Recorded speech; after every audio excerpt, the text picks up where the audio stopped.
Comme vous pouvez voir derrière moi, maintenant le symbole des Jeux Olympiques vient d'être dévoilé devant la Tour Eiffel à Paris. Le CIO de Lima vient d'annoncer officiellement et désigner Paris comme la ville hôte des Jeux Olympiques de 2024. C'est un moment qualifié d'historique pour le président du CIO Thomas Parr, mais aussi pour les habitants ici présents qui accueillent cet événement avec beaucoup d'enthousiasme. J'étais sûre qu'on allait la voir. Parce que ça fait 100 ans après, c'est une victoire, c'est une reconnaissance. En plus, c'est Coubertin qui a mis en place. Et pour Coubertin qui n'y est pas, c'est quelque chose de phénoménal. Un résultat bien mérité, mais aussi sans suspense, car parmi les 5 villes candidates, Boston, Hambourg et Rome se sont tous retirés suite aux manifestations. Au cœur de la polémique, une dépense publique démesurée.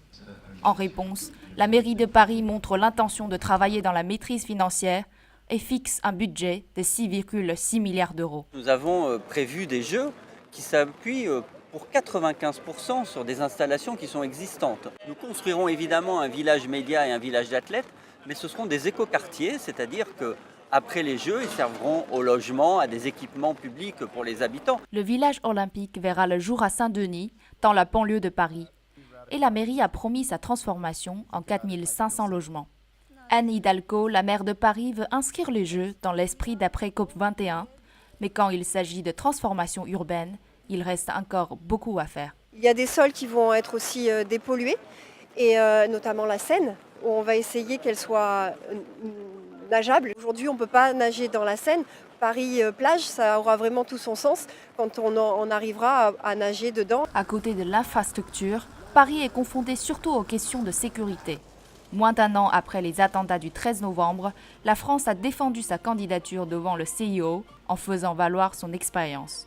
L'an dernier, nous avons organisé l'Euro 2016 de football, qui est l'une des plus grandes compétitions, dans un climat de sécurité absolument parfait.